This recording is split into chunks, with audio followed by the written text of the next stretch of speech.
Bienvenido al estudio de Primera de Corintios. Vamos a ver cómo el apóstol Pablo nos enseña sobre las realidades en la iglesia visible, los problemas que vienen por causa del pecado y cómo la palabra de Dios nos ayuda a entender cómo resolver esos problemas. Esta es la primera lección. Hoy vamos a mirar a los primeros 2 capítulos que Pablo escribió a la carta de los Corintios. Hay que entender que el apóstol Pablo fue el misionero quien realmente fundó la iglesia cristiana en Corintios. Corintios es una ciudad en el país de Grecia, una ciudad muy móvil, muchas personas de negocio, tenían judíos y también gentiles, y cuando Pablo predicó la palabra, llegaron a creer en la palabra y se estableció una iglesia visible. Pablo trabajó ahí por 18 meses. Iba en viajes pequeños, pero después de los 18 meses salió a fundar otras iglesias.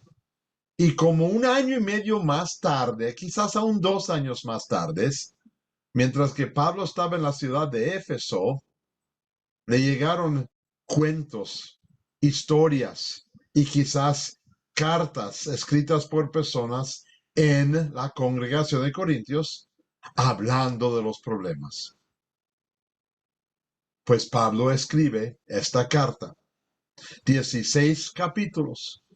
En los primeros 2 capítulos, él identifica el problema inmediatamente. El problema de raíz, más que nada. Y eso se encuentra en el primer capítulo donde leemos que Pablo habla sobre las divisiones que existían en la iglesia. Es que muchas personas en la cristiandad nueva en ese entonces estaban agarrándose a personas, a Pablo, a Apolo, a Pedro, y algunos trataban de superar todo eso, pero decir, no, yo creo en Jesús, Jesús hizo esto. Y ese problema de raíz era lo que realmente estaba causando muchos problemas. Y por eso Pablo tenía que escribir esta carta.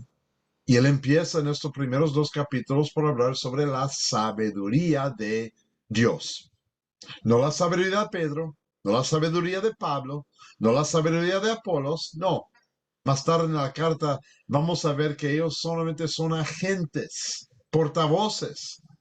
El enfoque primordial tiene que ser la sabiduría de Dios, porque Dios es el que conoce, Dios es perfecto, es el quien realmente gobierna y dirige aún la iglesia visible que está pegada con la palabra de Dios.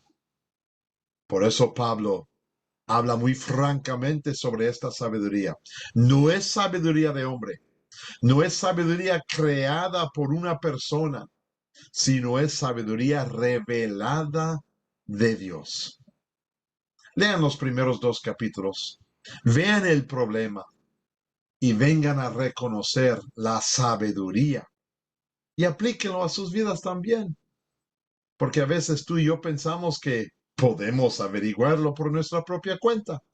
No, necesitamos ver, reconocer y seguir la sabiduría de nuestro Dios.